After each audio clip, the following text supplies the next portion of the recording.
33년간 방송을 하셨어요. 이제 6시 내 고향, TV는 사랑의 식구, 아침마당, 인간극장 등 정말 얼마나 많은 사람들을 만나신 거예요? 아침마당을 그만둘 때 담당 프로듀서 후배님이 좀 계산을 하셨나 봐요. 이렇게 정리하는 의미에서. 네.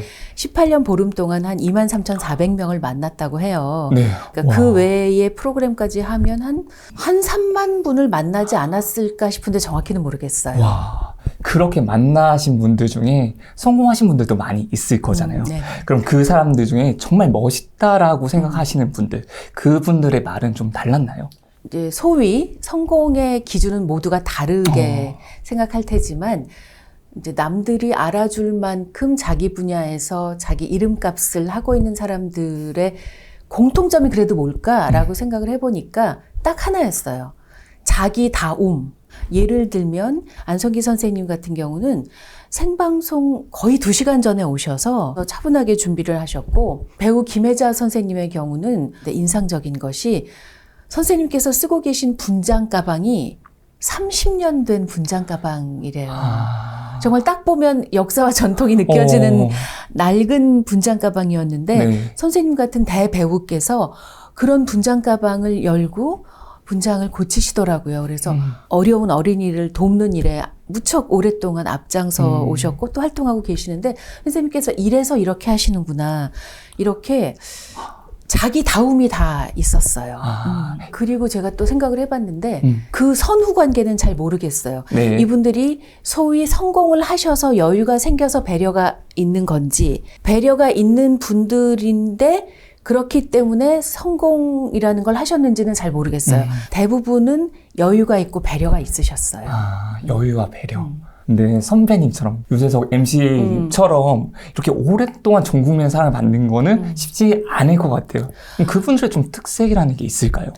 일단 저와 비교할 수는 없을 것 같아요. 윤우님이야말로 정말 오랫동안 송혜 선생님처럼 맞습니다. 그렇게 정말 전 국민의 사랑을 오랫동안 받고 계시잖아요. 네. 그 사실은 어떤 순간에 시원시원하게 말 못하는 부분도 있고, 그래서 왜 시원시원하게 말씀하시는 분들이 인기가 있을 때도 있잖아요. 네. 그런데 이렇게 오래 가는 분들의 공통점은 조심스러움인 것 같아요. 그러니까 예를 들어서 아주 유명한 그 유튜버 한 분, 이분 이제 네. 크리에이터이기도 한데, 이분이 이런 얘기 하시는 걸 제가 다른 프로그램에서 시청한 적이 있는데, 전에는 방송을 막 했다는 거예요. 왜냐하면 이제 구독자가 많지 않고, 내 프로그램을 보시는 분들이 그리 많지 않았을 때는 하고 싶은 얘기 막 하고, 뭐, 우리 같이 소통하고 그게 더 즐겁고 이랬는데, 점점 구독자가 늘다가 100만이 넘어가니까, 네. 이 나의 영향력에 대해서도 생각하게 되고, 내가 말 한마디 잘못했다가는 이거 큰일 나겠구나. 이렇게 겁이 나더라는 말씀을 하시면서 그 100만이 넘어가는 그 시점부터는 말을 아주 조심해서 하게 되더라. 근데 그 말씀이 맞을 것 같아요. 그럼 선배님께서도 지금 항상 신중하게 이야기를 하려고 많이 노력하시는 편인가요? 친구들하고 말할 땐 안 그러고요. 어떤 저보다 좀 연세가 드신 어른하고 식사를 하는데 그분이 이제 저랑 처음 만나서 얘기하시는데 그러더라고요. 말을 참 조심해서 하네요. 라고 얘기를 하셔서 제가 내가 말을 조심해서 하나? 그분의 말씀을 듣고 생각하게 되었어요. 실제 저희가 이제 시작하기 전에 잠시 이야기를 나누는데도 말씀을 너무나도 신중하게 잘 하시기도 하고 배려하는 말이 느껴졌거든요. 고맙습니다. 그게 기저에 깔려 있는 것 같다는 느낌을 많이 받았어요. 아무래도 이제 소소한 실수 같은 걸 저도 하고 겪으면서 야단도 맞고 여러 가지 뭐 실패도 하고, 그래서 제가 사실은 오늘 보고 계신 분들께 드리고 싶었던 말씀 하나는, 맥락은 없지만 여기서 생각난 김에 말씀을 드리고 싶은 건, 실패만이 주는 것이 있더라고요. 성공은 잠시의 기쁨을 가져다 줘요. 모르겠어요. 제가 여러 종류의 성공을 겪어보진 않았지만 그런 분들을 만나서 이야기해 본 사람으로서 그 어떤 성공도 기쁨이 오래 가지는 않아요. 인간이 참 간사해서 인간의 감정은 정말 순식간에 바뀌거든요. 예를 들어서 내가 영화 배우인데 어젯밤에 무슨 큰 영화제에서 상을 받았다면 그게 한 달을 갈까요? 1년을 갈까요? 하룻밤 혹은 일주일 가겠죠. 그러면 또 이제 나는 영화 촬영을 해야 될 테니까 잊어버리게 되잖아요. 실패라는 건 반드시 성찰을 가져와요. 근데 이 성찰은 성공했을 땐 잘 하게 되지 않아요. 성공했을 때 성찰하는 사람은 제가 볼 때 인류의 1% 정도밖에 안 되는 것 같아요. 그런 분들은 훌륭한 분들이신데 우리 대부분은 실패했을 때 성찰하게 돼요. 맞아요. 한번 반성해보고 복귀해보고. 네. 그래서 실패가 사람을 성장시켜요. 성공은 사람을 성장시키진 않아요. 기쁘게 하죠. 그래서 실패 앞에 너무 무릎 꿇거나 실패할 걸 미리 걱정하거나 하지 마시고 실패만이 나를 키워줄 수 있는 부분이 있다. 그렇게 생각하시면 이런 거 있잖아요. 입에 쓴 약이 몸에는 좋다. 예, 그냥 입에 쓴 약이구나 생각하시면 어떨까 싶어요. 또 우리가 방송을 보면 말을 잘한다고 하시는 분들 보면 오히려 말이 더 많지 않은 것 같아요. 오히려 경청을 많이 하는 것 같은데 말하기를 할 때 가장 중요하다고 보는 게 말하기일까요? 아니면 경청일까요? 저는 책을 쓸 때도 제일 먼저 말하기 책인데 듣기의 힘에 관해서 썼어요. 왜냐하면 우리는 듣지 않으면 말할 수 없어요. 예를 들어서 조이님도 처음 면접을 볼 때 어떠셨나요? 들어가자마자 내 얘기 하지 않죠? 그렇죠. 네. 자기소개해보세요. 이렇게 그쪽에서 말씀을 먼저 하시잖아요. 네. 그럼 그걸 듣고 말을 하게 되잖아요. 그러니까 가장 기본적인 사회생활의 시작인 면접도 듣지 않으면 말할 수 없어요. 맞습니다. 그렇기 때문에 특히 좀 연차가 아래일수록 많이 들으시게 되는데요. 근데 그 연차가 올라가도 많이 들으셔야 하는 건 마찬가지인데 제가 책에 부장님 증후군이라는 표현을 썼어요. 정말 많은 직장인들이 공감을 하시더라고요. 퇴근하기 5분 정도 전에 일을 항상 주시고. 일을 주고. 네. 네네. 왜 말귀를 못 알아듣냐고 버럭하시고. 네. 왜 부장님들은 왜 그럴까? 근데 사실 부장님일수록 또 뭐 본부장님, 뭐 실장님, 사장님일수록 사실 많이 들으셔야 하는데 그러지 않는 분들이 많죠. 그분들도 이제 바쁘다 보니까 그런 입장들이 있을 텐데 혹시 그럴 때 좀 연습을 할 수 있는 방법이 있을까요? 두 가지 이제 지금 우리가 이야기를 섞어서 하고 있는데 부장님들은 죄송해요. 부장님들 보고 계시면 부장님일수록 많이 들으셔야 합니다. 그러지 않으면 모두가 다른 생각을 하고 있어요. 근데 많이 이제 후배들의 이야기를 들어주시면 부장님과 생각을 공유할 수 있어요. 근데 부장님이 왜 이렇게 말귀를 못 알아들어 하시는 건요. 부장님과 후배가 갖고 있는 정보의 양과 질이 달라서예요. 부장님이 갖고 있는 정보의 양과 질은 100쯤 돼요. 부장님은 누구랑 회의하시냐면 부장님들이랑 회의를 하시고 본부장님, 사장님 이런 분들하고 회의를 하시거든요. 그러면 어떤 한 프로젝트에 대해서 부장님은 정보의 양과 질이 100쯤 되는 걸 갖고 계신다고요. 근데 이게 아래로 내려갈수록 과장님에게는 70, 대리님에게는 50, 직원에게는 30 정도밖에 안 내려가거든요. 왜냐하면 부장님이 알고 있는 모든 정보를 다 말해줄 수는 없잖아요. 그러다 보니까 100의 정보를 갖고 있는 사람이 30의 정보를 갖고 있는 사람이 하는 일을 보면 양에 차지 않죠. 70이 비어 있잖아요. 그렇기 때문에 30을 갖고 있는 사람이 물어보는 것, 이 사람이 하는 말을 잘 들어야 나머지 70을 부장님이 채워주실 수 있는 거거든요. 근데 만약 그렇지 않고 내 기준으로만 생각하고 듣지 않고 말씀만 하시면 나머지 70, 과장님과의 관계에서는 나머지 30, 대리님과의 관계에서는 나머지 50이 계속 빈 채로 이 프로젝트가 흘러가고 이 부서가 운영될 거예요. 그래서 부장님들은 조금 더 들어주셔야 하고 조금 더 설명을 해주셔야 하고요. 부장님 이외의 분들이 말하기 훈련을 하는 방법을 조금 생각을 해보면 두 가지인데요. 이것도 역시 일단 이렇게 생각을 해봅시다. 평소에 내가 말을 하는 것이 좀 어렵다 이런 분들이 계실 수 있고 발표를 앞두고 있어서 걱정이 된다 이런 분들이 계실 수 있잖아요. 평소에 말을 하는 게 좀 어렵다 하는 분들은요. 절대적으로 입을 떼셔야 합니다. 머릿속으로 단어가 10,000개, 20,000개가 흘러다녀도 입 밖으로 나오지 않으면 말하기 연습이 되지 않아요. 그래서 무조건 입을 떼셔야 합니다. 사실 말하기가 어려운 분들도 많으신데 그런 분들은 말을 안 하고 살 수 있으면 얼마나 좋을까 그런 맞아요. 생각도 하실 수 있잖아요. 오히려 보고를 서면으로 하거나 아니면 메신저로 하거나 이렇게 하고자 하시는 분들도 계시죠. 많이 있더라고요. 예. 그런데 영업직을 제외한 대부분의 일들은 제가 생각해 보니까 과정은 말 없이 할 수도 있는데 결과는 말을 해야 되더라고요. 보고를 해야 하거나 발표를 해야 하잖아요. 아무리 서면 보고를 하더라도 보충 설명이라는 걸 해야 하잖아요. 그걸 위해서 꾸준히 말하기 연습을 해보시라고 권해드리고 싶고요. 만약에 내가 발표를 해야 해요. 그러면 많은 직장인들이 저지르시는 실수 가운데 하나는 발표할 모든 문장을 다 씁니다. 맞아요. 스크립트 쫙 써가지고 완벽하게 그대로 쓰죠. 외워서 완벽하게 하겠다. 그죠? 라고 말 먹죠. 네네. 절대로 쓰지 마시라고 저는 권해드리고 싶어요. 쓰는 게 좋지 않나요? 네. 그렇게 문장을 다 처음부터 끝까지 쓰시면 글쓰기 실력이 늘지 말하기 실력이 늘지 않습니다. 그리고 그걸 완벽하게 외울 수 없어요, 우리는. 왜냐하면 긴장할수록 생각이 나지 않기 때문입니다. 내가 발표 자리에 가기 직전까지는 다 외웠는데 발표 자리에 들어서는 순간 머릿속이 하얘져요.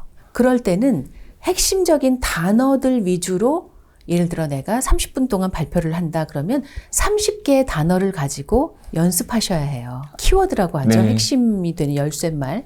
그런 거를 30개. 그 이상이 넘어가면 좀 힘듭니다. 그것도. 그러니까 30개 정도만 두시고 그 30개를 머릿속으로 연결하면서 머릿속으로 계속 문장을 만들어가면서 말을 하는 연습을 하셔야 해요. 진짜 말을 잘하시는 분들도 있지만 말이 좀 어려우신 분들도 있잖아요. 말하는 게 두렵고 무섭고 하신 분들도 있잖아요. 많죠. 그럴 때도 계속해서 연습을 하면 나아질 수가 있을까요? 네, 연습을 하면 나아집니다. 실제로 제가 아는 어떤 선생님은 지금 70대이시거든요. 네. 그런데 그 선생님이 얼마 전에 제 책을 보시고 저한테 연락을 하셔서 나도 어디 가서 발표할 일이 좀 있는데 이분이 어떤 장자리를 맡으셨거든요. 그러니까 이제 뭐 발표하실 일이 있잖아요. 네. 나 여태까지 문장을 다 써서 했어요.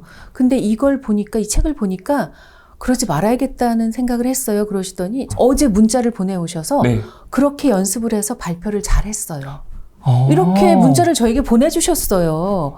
70된 어르신도 그렇게 노력을 하시거든요. 말하기를 어려워하시는 분들은 근데 한 번쯤 생각해 보시는 것도 좋아요. 내가 왜 말하기가 힘들지? 공통적인 건 뭐냐면 말을 많이 안 해봐서. 그런데 좀 더 깊이 들어가면 분명히 발표 트라우마 같은 게 생긴 일이 있을 거예요. 아니면 집에서 엄마 아빠가 엄하게 키우셔서 뭐 애들은 쫑알쫑알 떠들잖아요.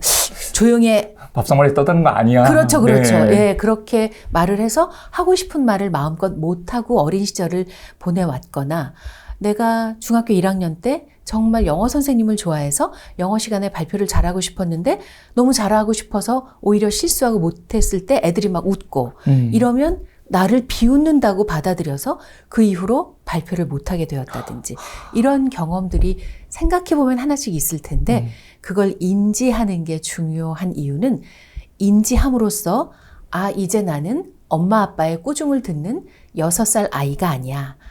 이제 나는 아이들 앞에서 아이들이 웃는다고 해서 발표를 제대로 못하는 14살 중학생이 아니야 라고 스스로에게 말해줄 필요가 있어요. 극복하는 그런 시그널을 계속해서 줘야 되는 거네요. 그럼 그런 공포가 조금씩 사라질 수가 있을 거고. 세바시에도 출연하신 적 있잖아요. 네네네. 그럼 거기는 15분 정도인데 선배님께서도 이렇게 몇 개의 단어, 키워드를 정해놓고 가신 건가요? 네네, 그럼요.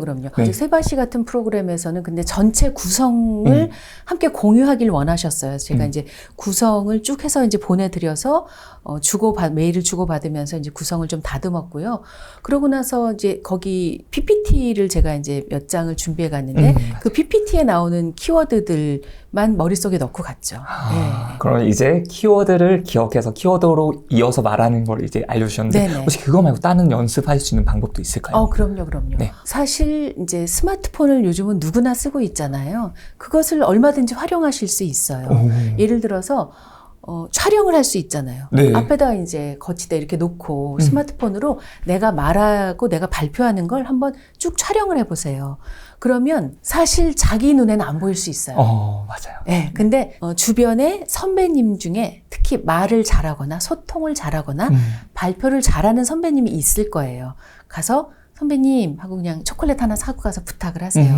제가 연습을 하고 있는데 발표 연습을 하고 있는데 시간 날 때 좀 봐주세요 하면 한 1분, 2분 정도면 그분도 그 영상을 어렵지 않게 봐주실 거예요. 그러면 그분이 모니터를 해주실 거예요. 그러면 그분의 말을 듣고 보면 내가 고개를 계속 이렇게 갸웃갸웃하는구나 라든가 이런 불필요한 말을 계속 집어넣는다든가 이런 걸 남의 눈으로 보면 남의 귀로 들으면 보고 들리거든요. 그분의 말씀을 토대로 해서 고쳐나가는 방법이 있어요. 사실 본인이 이제 녹음을 하거나 녹화를 해서 보는 게 쉽지가 않거든요. 안 보이거든요. 네, 보이도 않을 뿐더러 이게 민망하죠. 내가 말한 걸 본다는 게. 정말 민망하죠. 네. 왜냐하면 그 사람 귀는 내이웨이가 있다고 해요. 그래서 맨 처음 내 목소리를 녹음한 걸 들으면 누구나 이건 내 목소리가 아니야 라고 느낀다는 거예요. 네. 그 이유가 내가 듣는 내 목소리는 밖에서 울리는 소리와 이 몸통 안에서 울려 나오는 소리, 내 이와 의 이가 합쳐진 소리가 내가 듣는 내 소리라는 거예요. 그러니까 이건 비유하자면 스테레오로 들리는 거죠. 그러면 풍성하게 들리겠죠. 그런데 녹음해서 듣는 건 내 이 부분이 빠지잖아요. 네. 왜 이 부분의 소리만 들으니까 내가 느꼈던 절반의 소리가 없어지니까 모노로 들리니까 아닌데? 이렇게 내 목소리가 나쁘지 않아. 설마 이게 내 거라고? 아니라고 부정을 많이 하시거든요. 거의 대부분. 아나운서들도 처음엔 다 그랬어요. 근데 그게 내 목소리예요. 남들이 듣는 내 목소리예요. 그래서 맞아요. 그렇게 들으면서 이제 훈련해 나가시는 게 좋습니다. 그럼 목소리도 발성이라든지 이런 걸 조금씩 더 좋게 만들 수도 있나요?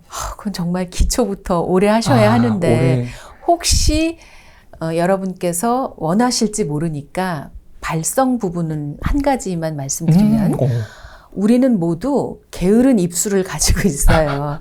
이게 이제 어떤 효율성, 네. 또 경제성을 위해서인데요. 이럴 때 우리가 친구끼리 밥 먹자 할 때 누가 야, 밥 먹자 이렇게 말해요. 밥 먹자 이렇게 말하잖아요.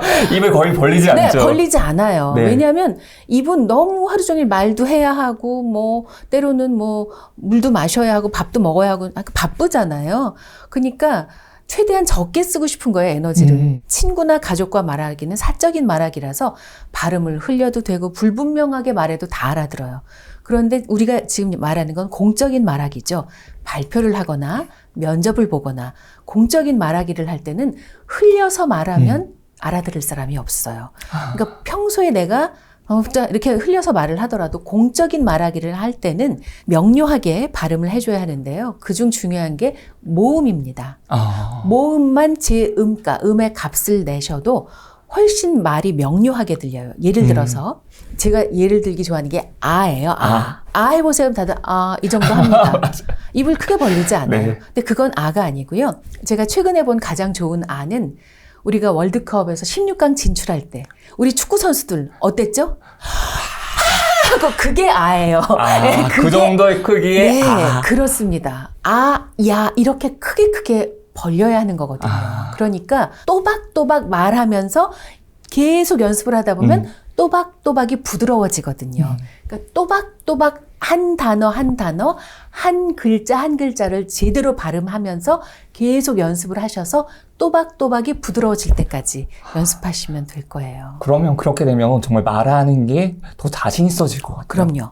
네, 전 이것도 궁금했어요. 생방송을 진짜 많이 하시잖아요. 네. 그런데 실수를 하는 경우도 있을 것 같아요. 아주 많죠. 매일매일 해요. 매일매일요? 매일매일 합니다. 그럼 그때 어떻게 좀 대응을 하시는 편이세요? 일단 요즘은 라디오 프로그램 진행할 때 예를 들어서 이제 남편과 아내의 그런 이야기인데 저는 결혼 생활을 해본 적이 없으니까 그냥 막연히 상상으로 이제 얘기를 했거든요. 예를 들어서 남편이 뭐 아내에게 좀 잘못한 게 있어서 뭔가 이번 주말에 뭔가 이렇게 용서를 구하고 싶고 어떻게 하면 좀 아내 화를 풀어줄까 뭐 이런 고민 사연을 보냈을 때 냉장고 청소 같은 거 복잡하고 그다음에 잘 안 닦이잖아요. 여기 뭐 흘러있고 이런 거 좀 오래 두고 이러면서 그런 거를 좀 청소 싹 해드리고 자신이 있다면 예를 들면 세탁기도 돌려서 빨래도 널고 이렇게 좀 하시면 어떻겠냐. 그럼 부인이 좀 편해지니까 좀 화를 푸시는데 도움이 되지 않을까요? 근데 노래가 나가는 동안 바로 사연이 많이 왔어요. 남편이 냉장고 청소해 주는 거 너무 싫어요. 왜냐하면 잔소리를 하니까. 아니 이 가만 봉지 안에 뭐가 든가? 이건 언제 거야? 이거 왜 안 버리고 유통기한 지난 지 지금 일주일 됐는데. 그래서 남편이 냉장고에 손대는 게 너무 싫다는 거예요. 대부분의 주부들이. 그래서 제가 실수한 거잖아요. 노래 끝나고 얼른 사과했어요. 취소할게요. 냉장고 청소하시면 안 된답니다. 그거 아주 싫어하신답니다. 이런 식으로 그냥 바로바로 실수를 인지했을 때 그냥 사과하는 게 최선인 것 같아요. 네. 그걸 굳이 마음속에 담아두는 것보다는 그게 더 낫다는 거죠. 저는 야구를 좋아해서 네. 한국 시리즈 참여했던 두 팀 가운데 이제 진 팀인데 유튜브 영상에서 그 팀 선수들을 보여주는 영상을 본 적이 있는데요. 선수가 이런 말을 하더라고요. 야구는 실패의 경기입니다. 왜냐하면 우리가 아무리 훌륭한 타자도 3할, 4할 이상은 참 치기 힘들잖아요. 네. 그럼 10개의 공 중에서 6개, 7개는 실패를 하는 거고 고작 3개에서 4개, 서너 개를 성공하는 거잖아요. 그러면서 그런데 그 실패를 줄여나가는 경기가 야구입니다. 이런 얘기를 하시는 거예요. 근데 그건 모든 게 마찬가지 같아요. 축구도 마찬가지잖아요. 내가 좀 전에 코너킥을 실수를 했어요.